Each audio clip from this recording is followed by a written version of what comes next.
week in our collective heads. Wanna put an old rumor to bed. Stereotype that you've all heard, how we're all just angry video game nerds. Most of us have actual jobs, kids and families and cats and dogs, yeah. This week in our collective heads. This week in our collective heads. Welcome to This Week in Our Collective Heads. I'm Kevin. I'm Patrick. We've had some technical issues that you don't need to know about if you're listening to the audio version or seeing the later edited version.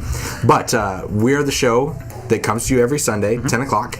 We give you the news on Twitch, and then later that goes out to podcast services and YouTubes across the world. Wherever you like stuff. Right. We try to be there. We're also at TWIOCH on Twitter, TWIOCH on Facebook. You can tweet to me at MeanMrMustard. That's MNMR Mustard. And at Sabal for you. Yeah. If you want to tweet to us individually. I prefer... I mean, you can just send a tweet to TWIOCH. Yeah. And I'm going to get that. Yeah. And I'll try to keep up. So Bastion, speaking of games for little people, Bastion is coming to the Xbox One at the beginning of December. Highly recommended. It's a game by Supergiant Games, and it actually has what's called no sweat mode, which is basically infinite lives, and it's really fantastic, and the girls really enjoy it. The narrator I would put in like the top 5 video game narration of all time. Yeah. He is absolutely fantastic. And they get to pick their weapons and go through the story and stuff, and it's no sweat mode is like easy mode. Well, I mean, the enemies are just as hard as they were before, but you can keep trying indefinitely, and when you die, then you just plop right back where you were instead of having that's a limit of 3. Them. Yeah, that's great for them. Yeah, and they really enjoy it. It's a really pretty game. The story and the literal world building is pretty fantastic. The variety of weapons is good. If you're not playing on no sweat mode, this game is really hard and challenging, and I appreciate that. That's good. I'm glad this is coming out, for free for 360, backwards compatible to Xbox One. I'm guessing I didn't see that. Ish. Okay. So if you have Bastion on 360, then for like the first 2 weeks you can get it free on Xbox One because it is remastered and done up. Designed specifically for the Xbox One. So this is a re-release, not just a backwards compatible game. Limbo, on the other hand, is now available as a backwards compatible game. That's not Limbo. And no, that is very much not Limbo. Here's Limbo. Yes. This game is a puzzle game that is... It is trippy. It is and arachnophobic and dead people. It's trippy and dark, as if you are watching the video stream, you can see what we're talking about now. Very, very dark, not only in tone but also in color palette. Yeah. And very very frightening in many ways. I'm glad this is coming out for free, though. We got it for free on Vita quite a while ago. Yeah. I'm glad this is coming out for free, only because I want more people to experience this. I'm hoping more people will get their hands on that, to help the developer later on. Yeah. Which died so many times. Yes, and that spider. Yeah, that giant spider. Like I actually like spiders. But that spider is terrifying. Yeah, and I played this with my nephew a little bit because I have my Vita. So whenever I hang out with my nephew, he says whenever I hang out with my nephew, he always asks if I have my Vita on me because I have he has a 3DS but he doesn't have a Vita. Right. So I'll hand him my Vita so he can play certain games, and I tell him you can't play this one, you can't play this one. Here are the ones you can play. Yeah. Do you have it set up where where all of his stuff is on one page? No, I should do that. Yeah, I should do that. That works really well for me. So I had him play Limbo, and it creeped him out. It creeped him out too understandable. much. And well, like when every time you die in Limbo, like it's like he said, it's a grayscale palette, and so like you've got this little like black silhouette of your character, and then there's the little white dots that are his eyes, and to watch those go out is unnerving. Yeah, it is. Yeah. It is. But it's good. So we got another backwards compatible game. Blue Dragon. Blue Dragon. Have you seen Blue Dragon? I don't know about Blue Dragon. Okay, so Blue Dragon it's an interesting mashup. Parentheses here. If you guys didn't know, if we don't know what a backwards compatible game is, we decided to make it up on the spot. So, making up Blue Dragon. All right. Blue Dragon was actually it was out on 360, so it's now on a backwards compatible game, and it's a mashup. Think of it like Spyro meets Blue Velvet, the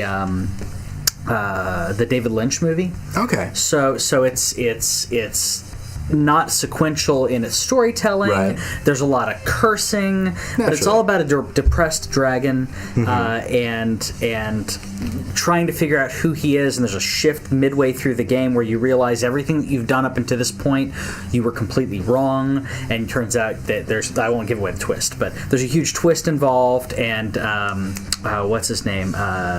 Dennis Hopper is in it, just like in Blue Velvet. Right. It's fantastic. So if you guys are David Lynch fans, check out Blue Dragon. Definitely. That does not exist like that. I don't know what Blue Dragon is, but it's.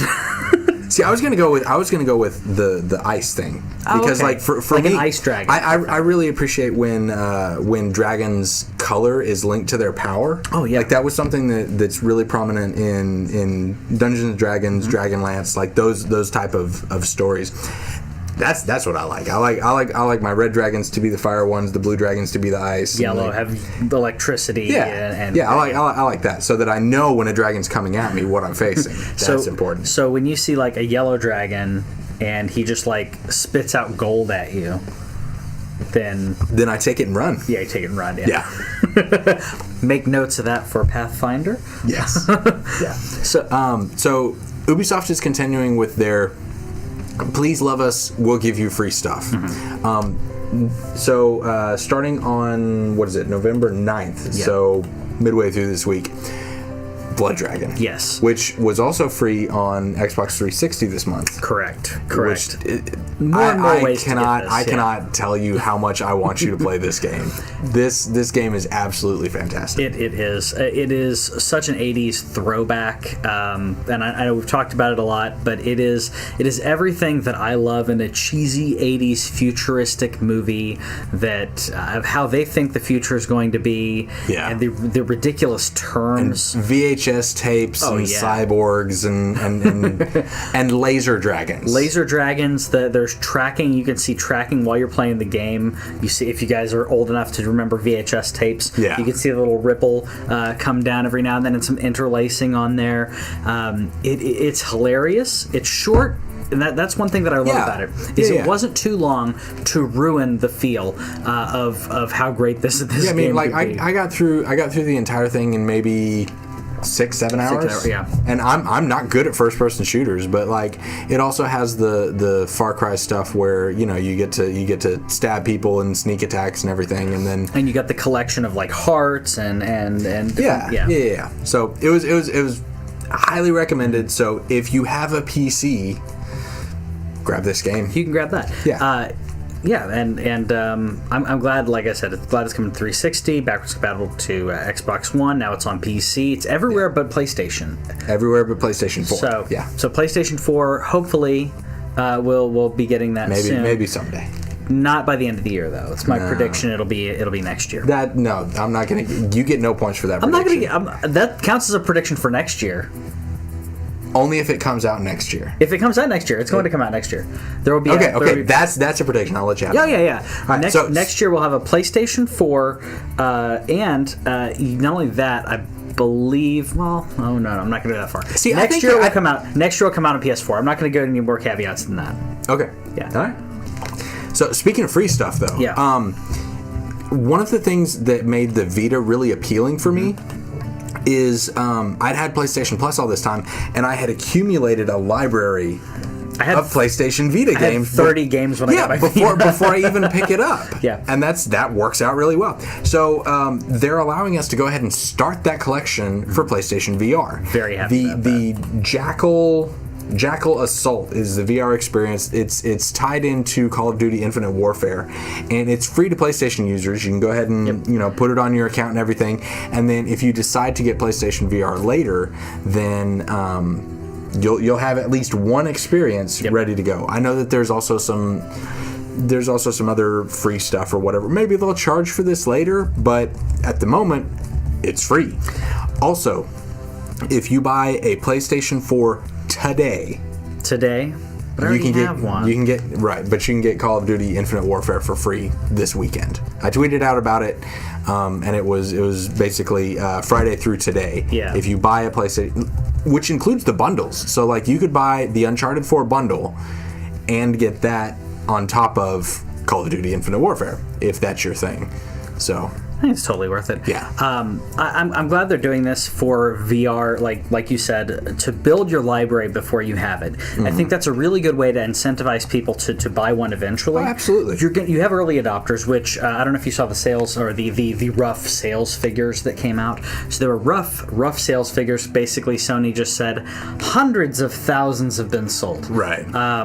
Rough figures, and they did not specify is that ones that are at the retailers now. Did they sell them to, because it's sold through versus sold to consumers? Correct. Yeah. So there's some some wording in there, but if you have all the early adopters who are going to grab one. I want to get one. I still need to convince the wife, which I think I may have sold her on the fact that if I'm playing it or she's playing it, you have the theater mode going on at the same time. Yeah. So she can see what I'm doing. I can see what she's doing. You're isolating yourself with your visual cortex and everything, but everyone else can see what you're doing. Yeah. I think it's cool. But I really hope more things come out like this, because if, say, you get one in March or April next year, and you have, I don't know, 8 games. I know that's a lot, but if you have like 8 short games, it'd be great. Yeah. And I know that if you already have, speaking of this, if you already have Star Wars Battlefront, then you get the X-Wing game. So which that looked like so much fun. Which I have, so automatically I'm going to get that. Yeah. But this game looks great, kind of similar to the Eve game that Eve Valkyrie.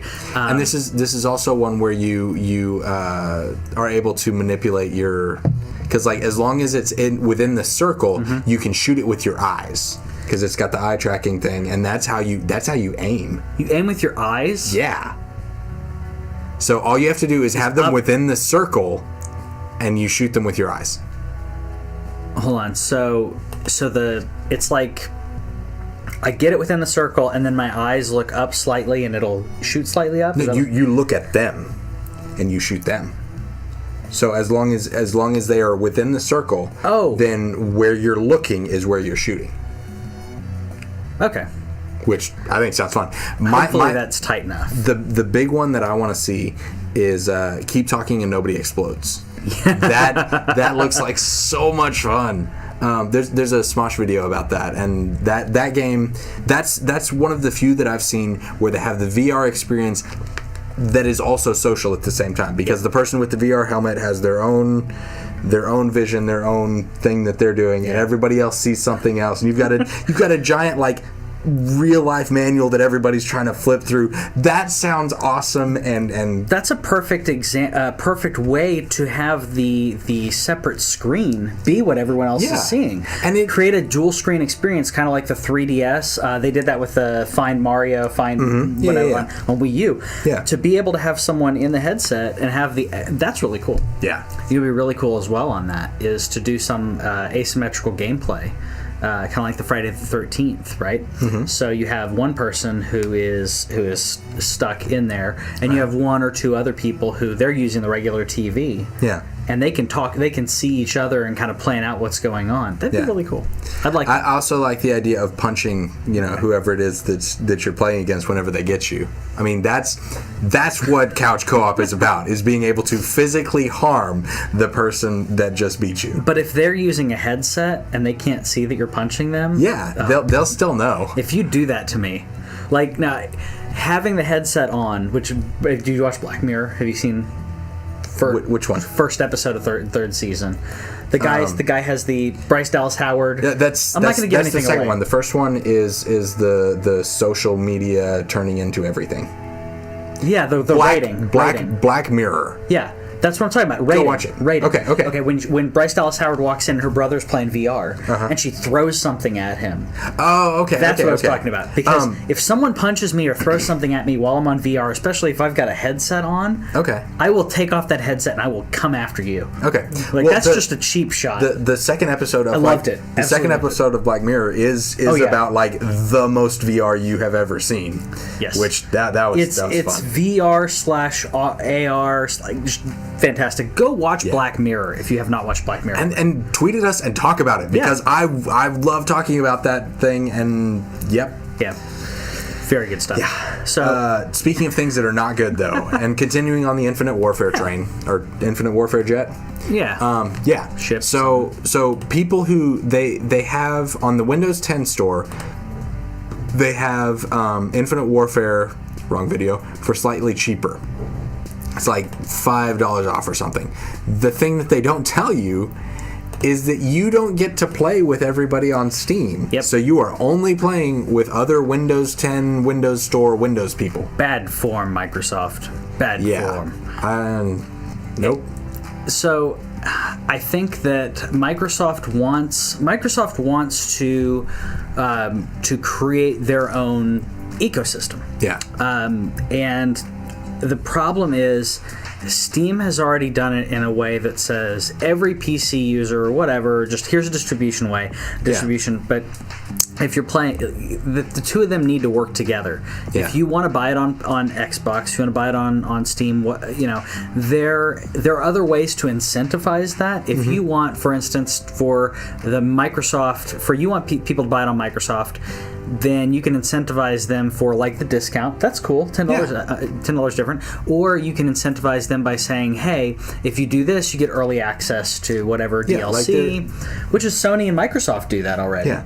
There are ways to do this that are beneficial to your customers, and you're kind of building you build a positive ecosystem. Like here's an example of how it kind of applies for us. Like Patreon is a thing. We're not starting a podcast and then going, give us money. No, we're waiting. Right now we're creating an ecosystem. We're creating a show that we believe in. Yes. And we're just going to give you quality content and then build the audience that way, then try to turn it into something. Whereas Microsoft believes that it can ham-fistedly shove this down everybody's throat until it works. Yeah. And that would work if Steam didn't exist yet, but it does. And Steam, wait, you can do slow-mo? Yeah. I want to do slow-mo. I could totally play a first-person shooter game in slow-mo. The previous Call of Duty had that as well, because Call of Duty has turned into this this very sci-fi bit, which makes sense for this transition because the last Call of Duty was slightly futuristic. You had wall running, but it was like this special assisted thing because you were like half cybernetic. So this is there's wall running right there. I pay attention to Call of Duty for like 5 minutes then you're done. Annually. Yeah. And then maybe I play zombies with my brothers, and that's about it. When it comes to online ecosystems, Steam is so out there. Steam is so massive that when you go buy a PC game in a store, I've bought a couple PC games in the store. I've stopped doing so for this reason because when I went and bought it, I opened it up and there's no DVD in it. It's a Steam key. Yeah, what was the point? Unless there's an Amazon deal or a deal in a store that is cheaper than Steam, then just get it on Steam because most of them are doing this anyways. They're just giving out a Steam key. To me, I think that, like you said, they're forcing people to do this. But I'm worried about is they're already doing this when it comes to their games in the Xbox marketplace. What I'm worried about is when it comes to Beam. because Beam is their new streaming service that they want to roll out, and Beam looks pretty good. You have to get in on the Twitch market though, and that's the problem. Microsoft needs to either have a product that is considerably better, essentially lose money for a while, pour ridiculous amounts of money into this, which is what they did with the original Xbox. Yeah. They were losing so much money on the original Xbox, but they were going into a market that was not saturated but full. Yeah, Nintendo. At the time you had Nintendo, Sega was on its way out. Yeah, but you had Nintendo and kind of Sega, Sony, and people were like, Microsoft. Why would Microsoft do this? Exactly, but they believed in it and they pushed it, and they were willing to lose money to give out a superior product. And then the 360 comes around. They have one of the best launch titles ever, and it rocked. Yeah.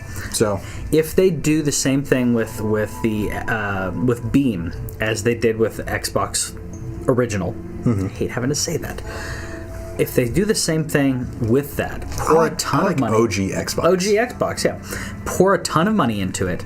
One of the things that they touted was the lack of delay when you are streaming and the chat.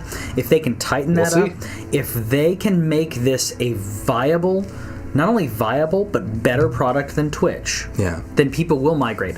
The problem right now is you have so many people who are on Twitch who have built their following on Twitch. They're established. That's going to be hard to switch at that point. Yeah.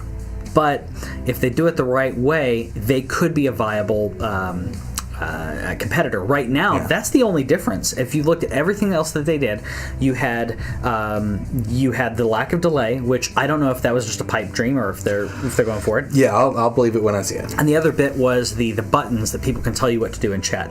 Which, if there's a lack of delay and you have those buttons, Telltale games. Or other games, Dragon Age, any games that give you a dialogue option, you can say, hey, you guys run this. Chat feed. You guys tell me what you want me to do. What do you think Batman would do here? It's the ultimate version of do we kill Tim Drake? Yes.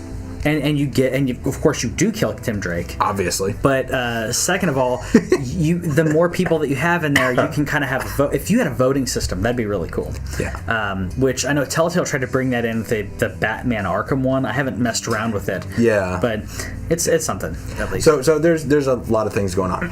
But now we've gotten to the main piece of news this week. There's not a whole lot of news this week, but there is some big news from BlizzCon. Yes. Brought it. Before you do that, I have to give a shout out to Lord Callowag over here, who said, in the future, all gaming is Microsoft and all restaurants are Taco Bell. Yes. Because I love Demolition Man. Yeah, so Demolition Man is fantastic. Points for you. BlizzCon was this week. Yes. And okay, so first it was a meh BlizzCon, in my opinion. Go ahead. Defend. Okay. You had 2 expansions. One of them is very, very light when it comes to Diablo 3. But they gave me my character. They gave you Sombra. No. Oh, you're Necromancer. Yeah. Yeah. The Diablo 2 Necromancer is like one of the most fun class play styles that I've ever had. Yeah. I am buying I haven't played Diablo. Oh, you haven't? Okay. Yeah, I've got it on my wish list, I think. Yeah, I'm buying Diablo, buying the expansion, buying the Necromancer because I love that playstyle and just having my herd of creatures go around and kill stuff. Which is fun, but it's a light expansion and 1 extra character. Okay. For $20. Okay. What about Diablo 1 and Diablo 3 art? That was cool, but we didn't get to see anything but a picture of the butcher. Okay. So and the other problem that I had was we had actually to me I think the biggest news was the Mean Streets of Gadgeton, the Hearthstone expansion. Oh, the part where my eyes glazed over and I couldn't even tell what was happening? That was the biggest part out of all of it. So let's go. And that's the one that I don't care about. That's why we work well together, because the stuff that I could not even be bothered to read the entire article, he has the details for it. I do. I'm going to open up this can, and it's like a Band-Aid, so I'm just going to rip it open. Okay. So yeah, like the Rise of the Necromancer, I really enjoy the Necromancer class. I enjoy that style, and the Plague Doctor was supposed to be something similar to that. It was like a mix between the Necromancer and Druid class from Diablo 2. But the Necromancer class is just so much fun. And I love exploding corpses, and I love raising them to fight for me. Like it's my two classes in Diablo 2 were the Barbarian and the Necromancer. The Barbarian for the leap, and for a few other aspects, and the fact that he's just really hard to kill. If you do a hardcore character as that's the best way to do it. Yeah. But I was hoping. I'm glad that they're doing this. Okay. I want Diablo 4 or a Diablo MMO, which Blizzard keeps saying we're not going to do a Diablo MMO, and you're completely missing out on this because a Diablo MMO could be friggin' huge. Look how big Pillars of Eternity was, right? And there's so many games that tried to do it and didn't do it the right way. If they had a Warcraft style MMO of Diablo, but see, that's the problem. They would be competing with themselves because that's one of the things. Blizzard doesn't put out that much, but what they put out is amazing, and they have their separate infrastructures that are for different people. Yeah. Again, going back to the fact that I don't care about the Hearthstone stuff. Yeah. That is for you. The Sombra news and all that is for me. Yeah. And the Diablo 1-3 thing, which I think that sounds like a fantastic thing. It's for everyone. That'll be fun. But no, I don't have a problem with any of this. It's and none of this is bad news. Right, but you feel like you wanted the big punch. I want Warcraft 4.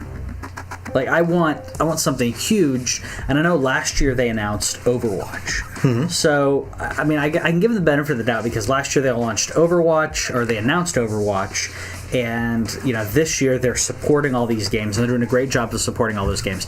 So to me, it was just it was not as big as I wanted it to be. It's kind of like Bethesda's conference at E3 this year. You can't beat what you did last year, so let's let them rebuild. Next year, hopefully, we'll get something bigger. Yeah. But we got the official announcement of Sombra, which is what you've been waiting for. We've been waiting for Sombra for a while. We knew that she was a new character, that she was a hacker. Didn't know about her alliances or any of her story stuff, but we knew the vaguest basics and yeah. But so she is a hacker, and she is going to be a bloody nightmare once people figure out how to use her, because she's actually able to shows her using her ultimate and various skills and stuff. She can actually stop other characters from using their abilities. Like basically, you only get to shoot her, and that's going to be annoying. But yeah, she's a higher end character, and it'll be really frustrating to see. It'll be really interesting to see how all this works and how people tend to use her. But another one of the fun things that they just showed on the video is she can actually hack health. Yeah. And so you don't get to pick up that health because that health is mine. And she's a troll character in a lot of ways, and I think that's hilarious, and it's going to be really fun to watch people play against her. Yeah. I'm going to give it a shot. I don't think I have the abilities to know, okay, they're going to use X ability against various people, but she also has a teleporter which can't be destroyed. You can throw it, and for the next 15 seconds you can warp back there. That sounds fun. That's cool. So I think she's a pretty cool character. I just haven't been able to get into Overwatch enough to understand the nuances, and it's a game you've got to invest a lot of time in. But I'll talk about that more later. We were talking about the Diablo expansion. It got a little footage for those who didn't get to see it. I'm happy about the Necromancer aspect of this, but I'm curious how long the actual I'm curious how long the actual expansion is going to be, like how long the levels are going to be. But maybe that's just me. Like, being able to play the Necromancer is going to be really cool. Like, the visuals here, you got the corpse explosion, you got some great battles. I'm hoping the skeletons will actually be strong, not too OP, but strong enough. I did. One of my friends, Ben. You met Ben at the party, right? Yeah. Ben has been working on a game, The Witch. So shout out to Ben and his game, The Witch, that he's been working on. If you follow him, Ben Ambroso, and he had a character in there whose moniker was the Reaper of Souls, and he did not realize that there was a Diablo expansion called Reaper of Souls. And we all messaged him. We're like, that's been 2 years. So, it's like 2 years ago, dude. About that, I'm glad you found out now. Because that was like 2 years ago. He thought that was the new expansion because if you saw at the end of that trailer, it shows the Necromancer and then it says Diablo Reaper of Souls, and he was like, "Oh no, the new expansion's called that." No, the expansion 2 years ago was or the Ultimate Edition. Been around for a while. Which I recommend. You can actually pick up on Amazon or what's it called? Any of your box stores. I'm way too tired. You can get that for a pretty considerable discount right now. So I would suggest getting that and then getting the expansion, or wait and see if they have a package deal, because they may have a package deal, which makes you wonder. The Reaper of Souls was supposed to be the Ultimate Edition, and now we have more things coming out. So maybe there's a penultimate edition that'll come out later. You should briefly talk about gadgets and gadget zans. So the mean streets of gadget sands. Every expansion comes out and there's like cool flavor. If you're not into Hearthstone, if you're not into the World of Warcraft, some of that may be lost on you. So I'm going to glaze over that because I don't want to bore everybody. I appreciate it. One of the things that I will say that I really liked about this is the multi-class cards.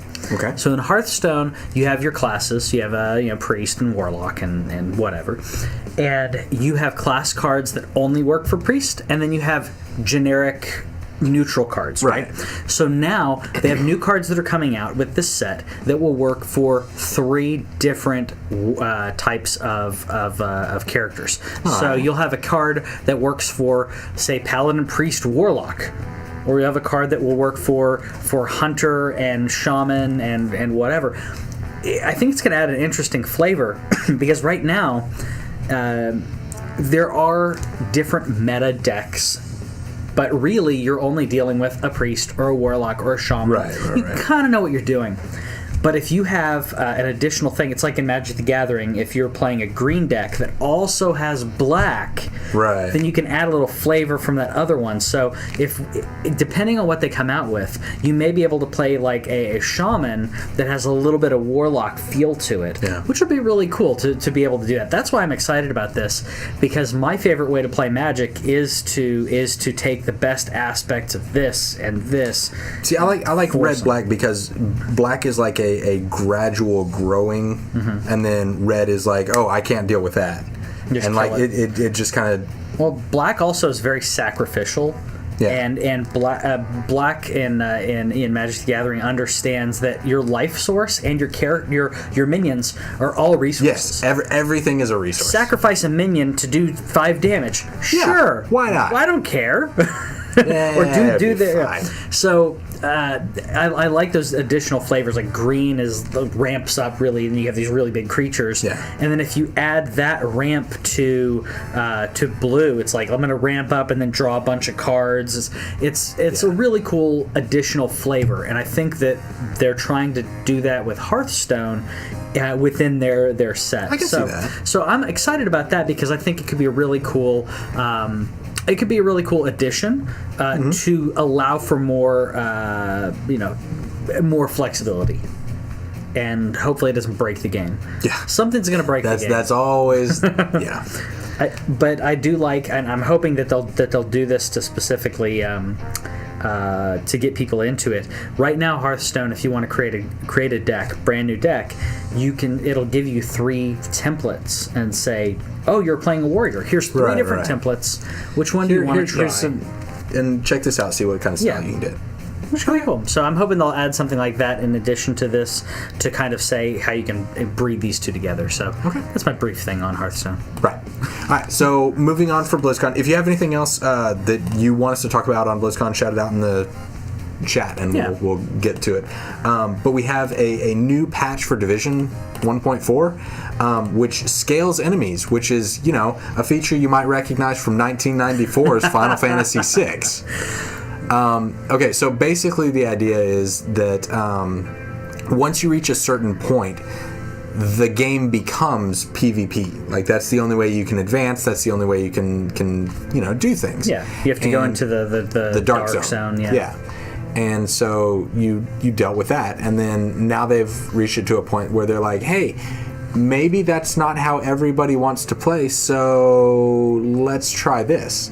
And so they updated it a little bit, and so now you can go back and you can play against PvE characters, and they'll be a little harder. Yeah, so basically, what Destiny already does, because Destiny, you have vanilla Destiny, you had like 12 levels and like 4 raids. Yeah. And or not necessarily that many, but then you could choose to play them on a harder level. So for it to scale with you is pretty cool. Yeah. I would like to take this time to point out, as I mentioned earlier about DLC and not being happy about it. I'd like to take this time to point out the fact that anyone who bought the Division with their season pass still has not received any DLC.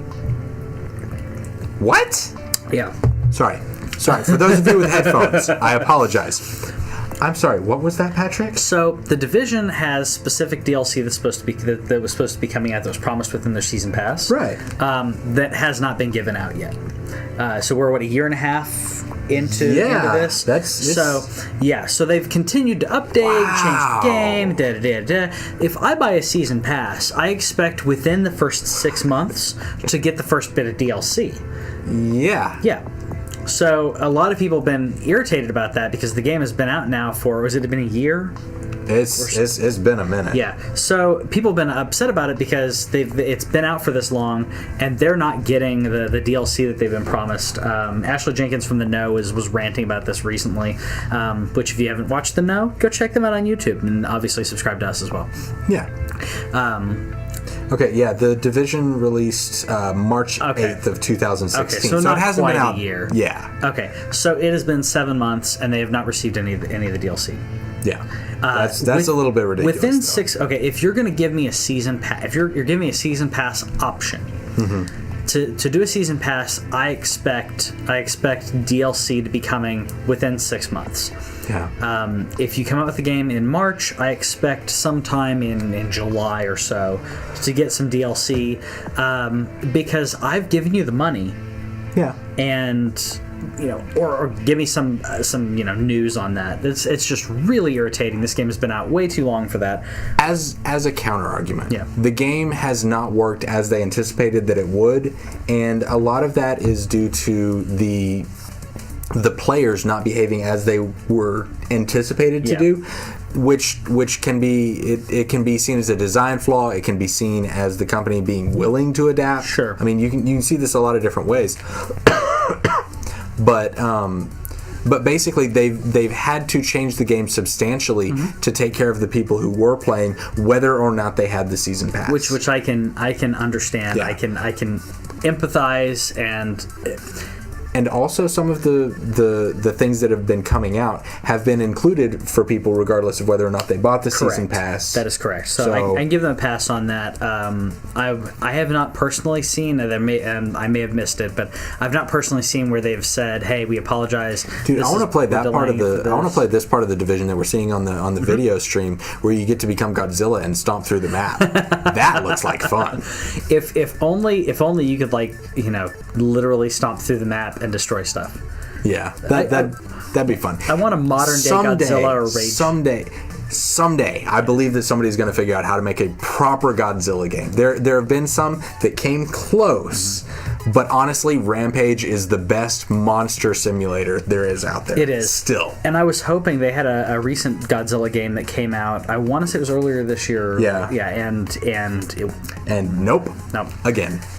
if you give me Rampage, well, updated graphics. The other Rampage. thing is this has been a problem that many different people have tried, and we acknowledge that's really hard. Yeah. Like Superman is a difficult character to write stories for, a difficult character to even more difficult, I think, to make video games for. Yeah. Because Superman is ridiculously OP. You need a way to make him mortal, vulnerable. Yeah. There needs to be a challenge element to it. And we've said this before, but we still think that it works better if you focus more on the story, on the ethical choices that Superman is forced to make, than on his powers. Yeah. So, and I think that depending on where you are in the Superman storyline, you do have the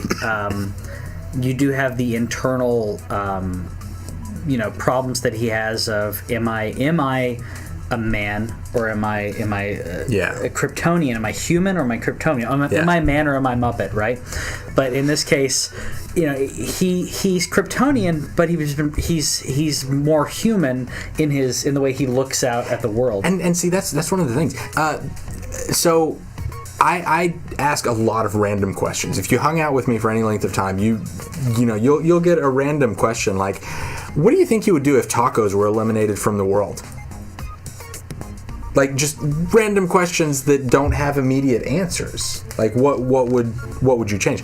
But one of the ones that I asked the girls yesterday when we were driving around, I said, what superhero from each of the universes, DC and Marvel, which one would you want to meet and talk to? Okay. And I realized that despite the fact that for the most part I don't care for Superman, he's the one I want to talk to. Because that disparity and that disconnect between who he is, who he's living with, and trying to wrap my head around his perspective. Yeah. I would really enjoy that. That's one reason why I think that the Tim Burton Superman, the failed Superman film, that was one thing that they were going to be exploring a lot. Is he is the ultimate fish out of water. He is growing up here, but he's an alien and dealing with that and being literally the last person of his kind, at least that's what he thinks for quite a while. Right. There's a lot of despair in that. If you like Superman, I encourage you to watch Supergirl. The first season was pretty good. Season 2 has been much better. Much better. Okay. And I've really been enjoying it. And this is probably the best iteration of Superman that I've seen since Christopher Reeve. Christopher Reeve managed to nail both Clark Kent and Superman, which is really, really hard to do. Yeah. Just like with Spider-Man, there's such a disconnect between the two characters. Yeah.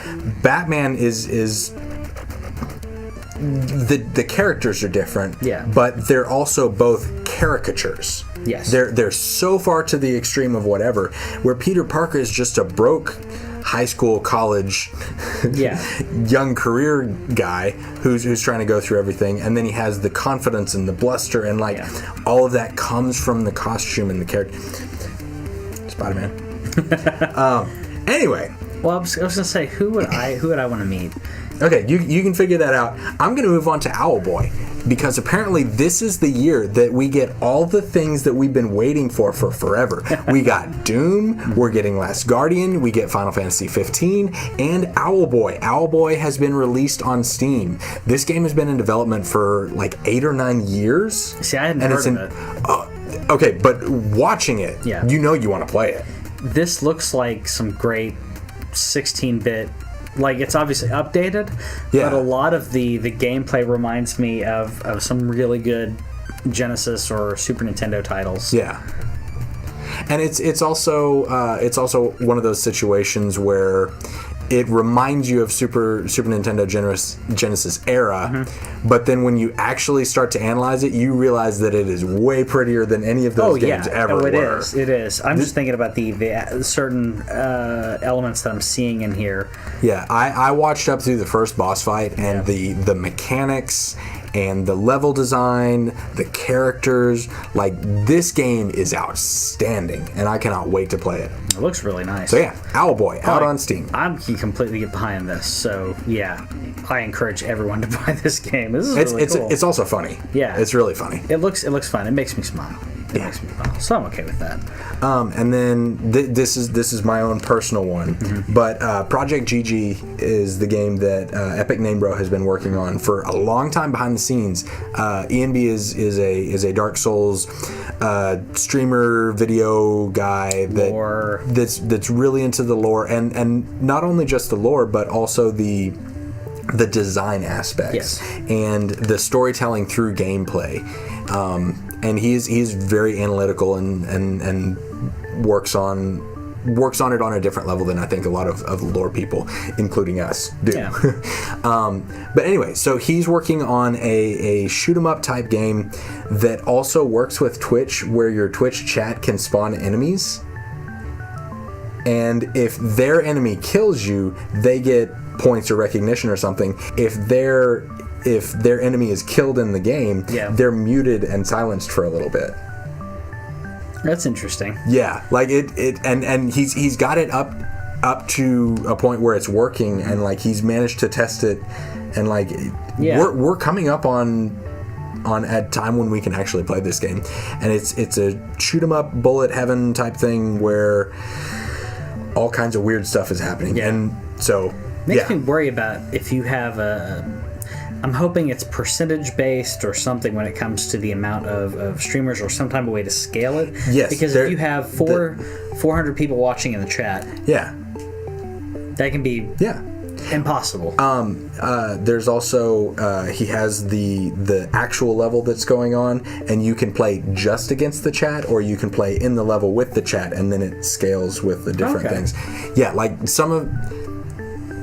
I'm not going to go too into detail. One, because I don't know a lot of it, and two, I don't remember a lot of it. But yeah, it's really interesting stuff, and I'm looking forward to when that's coming out. Nintendo also released a new IP. This week, which is strange and fun. So they released Miitopia, which. Do you want to try to? I don't even know how to. Yeah, I don't even know what's going on. It's like an RPG where faces get stolen, and you get to play with like other Miis with whom you are friends, and like just a lot of different things that look really entertaining.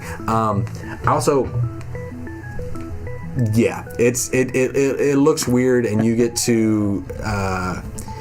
to do a lot of different things, and the commercial in a lot of ways seems to go back to kind of how the way I like Nintendo, when they're being quirky and weird in a format that I recognize. Like Splatoon is a game that is quirky and weird within the FPS format. Yes. Or third person, I guess. Third person, but shooter, competitive, whatever.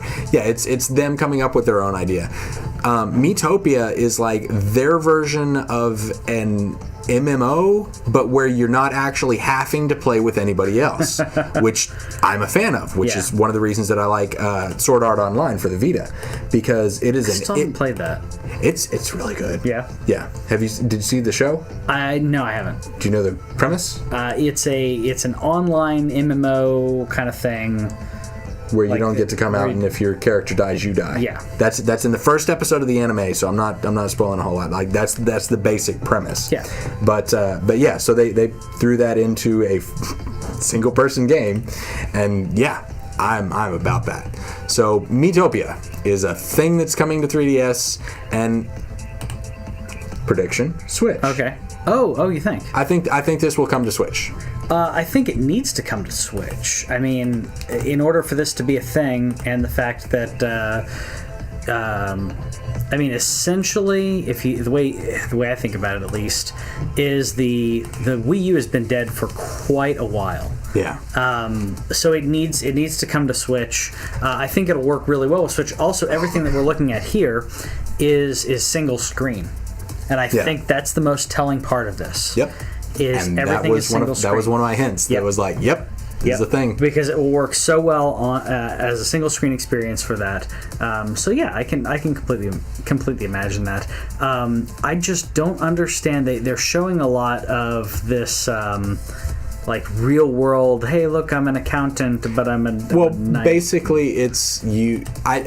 What I interpret from that is that you will have their Mii's will show up, and if when you designed your character in Miitomo, you got to move the sliders all around. You're gregarious, you're vocal, extrovert, introvert, and all that kind of stuff.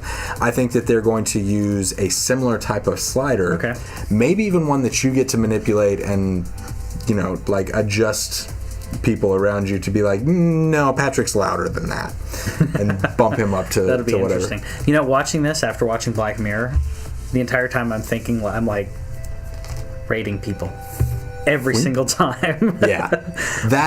Okay, so just as an example of how gamers see the world differently, I watched that, and for the next half hour my brain's processing, okay, so if they had this, how could I work this system? That's halfway through the episode I was talking to, or not even halfway, like a quarter of the way through the episode, I'm like, this system is so broken. I mean, this if she's like, okay, well how? I'm like, well, I could be like, all right, Kevin, we're gonna rate each other, we're gonna keep rating each other higher. She said, well, there's probably like a time limit. I'm like, right, but it's going to be based on interactions.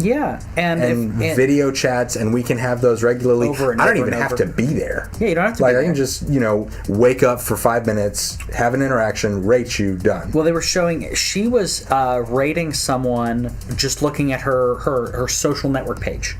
Right. So. And the other thing, if it's not time-based, it could be interaction-based, right? So let's say I interact with two people all day, back and forth and back and forth and back and forth, and they do the same thing. You basically get three people together, and you all rate each other higher and higher and higher. Well, and there's ways to milk that system. But I know that's not what the episode is There's about. also, and this is kind of what was shown. I'm not going to talk about that. It was, but the part in the middle of the episode that is way too easy to happen. And that's a lot of the problem with the system too. Which obviously it's a broken system. It's more about thinking of how that would be, and how our society's almost like that anyways. Well, it also credit scores and a lot of other things immediately. It also ties into the Chinese Good Citizen program. So there's a lot of that in there too. So I didn't think about that. Anyway. Next up we have Steam, selling games and giving you nothing. Okay, so Steam had a sale, and they had I think it was one of the Splinter Cell games. It was like really popular. Blacklist. Splinter Cell Blacklist. And they sold more games than they had copies for, which so when people tried to redeem, they bought it, and then the system went, about that.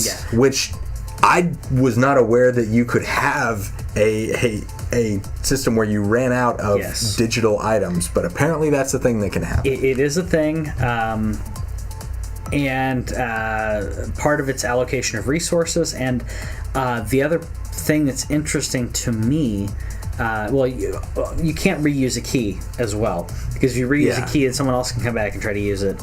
But it's something interesting on the back end that we never see. Like you said, it's like, it's a digital item. What does it matter? When you're redeeming it via a key, then it actually has to have a unique identifier.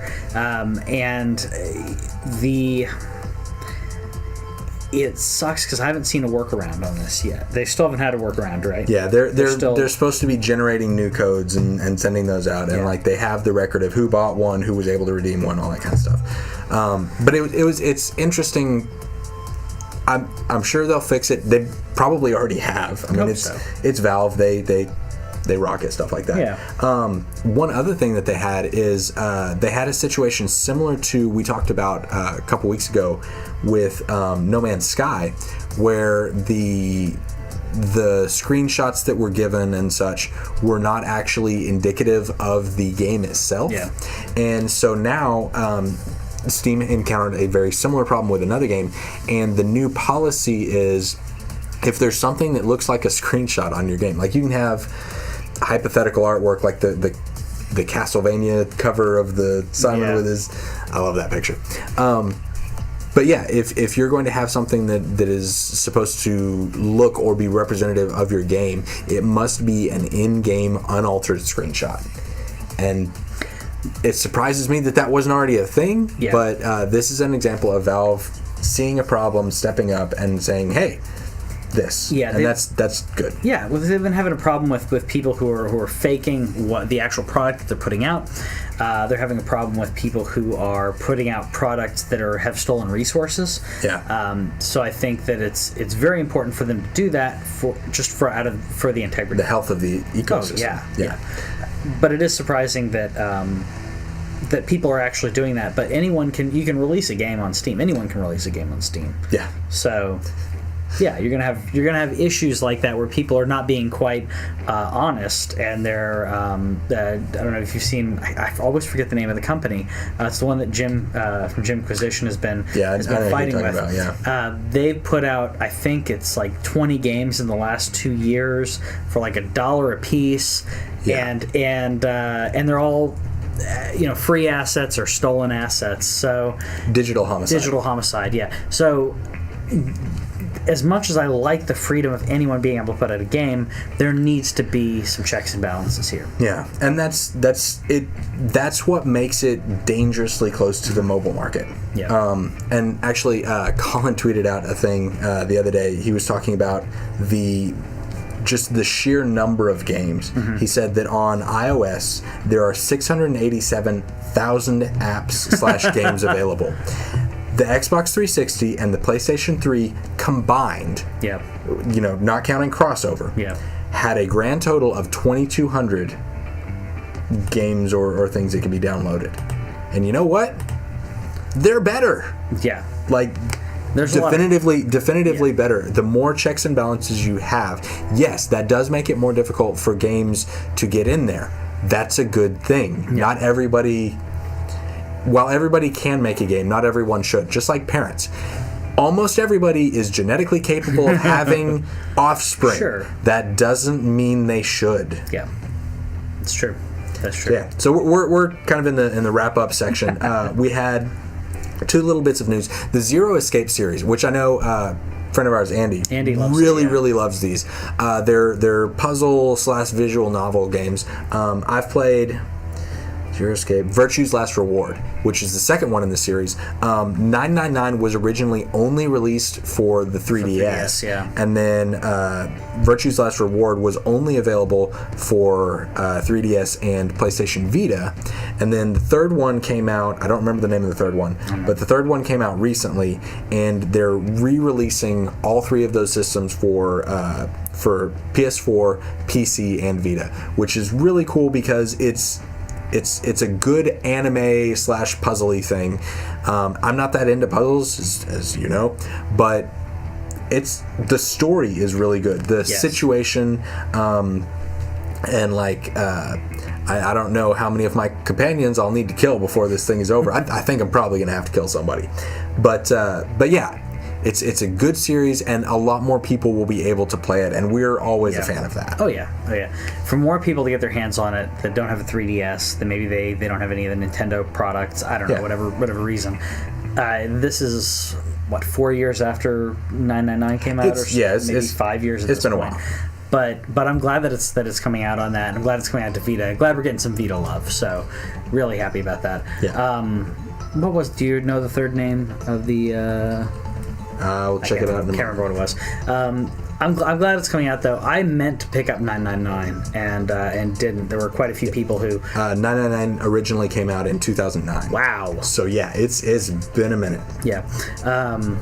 One of the YouTubers that I used to watch who passed away a while ago, Wario, played that. He did. He mostly did. He did a series called You Can Play This, which I encourage you to check out. He plays retro Japanese games that even if you don't know Japanese, you can still play this and get it. I like that. Yeah.